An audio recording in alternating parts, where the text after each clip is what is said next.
2016 সালে আওয়ামী লীগ সরকারের সারা দেশে মিনি স্টেডিয়াম নির্মাণের অংশ হিসেবে সিরাজগঞ্জের সোনামুখীতেও নির্মাণ করা হয় এই মিনি স্টেডিয়াম।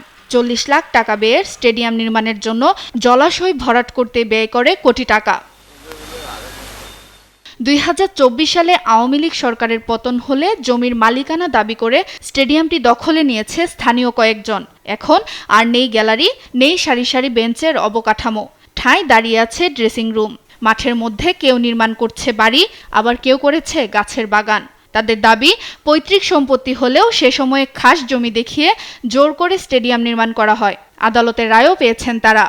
প্রথমে মাটি ফালালো, ফালার পরে ঘর দৌড় তুললো, তোলার পরে 70 বাউন্ডারি দিয়ে টুল বসার সমস্যা হইলো। হওয়ার পরে জোরদার দেখলো যে ইন্ডিয়ান হইলো, আমরা টেয়া বসেও পেলাম না।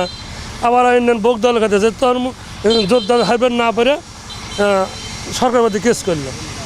কেস করার পরে কিছু কিছু জোরদারগুলো আজর জেলও খাটছে আমাদের বাড়ির কাছে, আমাদের গ্রামের কাছে। ওরা আজর দৌড় খাটে এসে কেসে রায় পেলো, রায় পায় এসে ওই ঘর দৌড় তুলছে, ভোগ দলের খাইতেছে। এই বলতেছে আমরা দেখলাম। এলাকার যেগুলো নেতা আছে, এগুলো নেতা মানে জায়গাটা ওদের স্টেডিয়াম করার জন্যে যে কোনো পর্যায়ে ওরা মাটি ফালাইছে।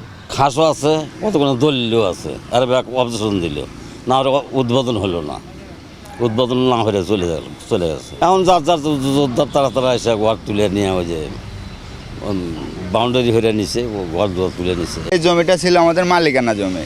ওনারা হচ্ছে কিছু ক্ষমতাশালী প্রভাবশালী লোকজন এখানে স্টেডিয়ামের নাম করে স্টেডিয়ামের কথা বলে হচ্ছে মাটি কাটা হয়।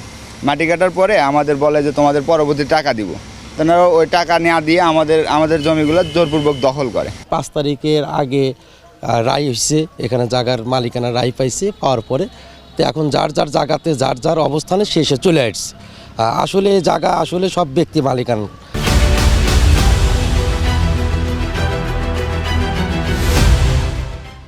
সরকারি খাস জমি দেখিয়ে প্রকল্পটি নেয়ার কথা স্বীকার করেছেন জাতীয় ক্রীড়া পরিষদের প্রকৌশলী। ভরাট হলে স্থানীয়ভাবে করছে মনে হয়, এমপি মোতাবেক করছে, আমরা ভরাট করিনি আর কি। জমি খাস জমি, আমাদের জমি বলতে খাস জমি, সরকারি জমি ছিল। সরকারি জমি ওই ইউনো মোতাবেক আমাদের প্রস্তাব দেওয়া ছিল, ওইভাবে দিছেন ওই 2014-15 ওই হিসাবে আমাদের ওখানে খাস জমির মধ্যে সরকারের নির্দেশনা ছিল খাস জমিতে স্টেডিয়াম করা হবে।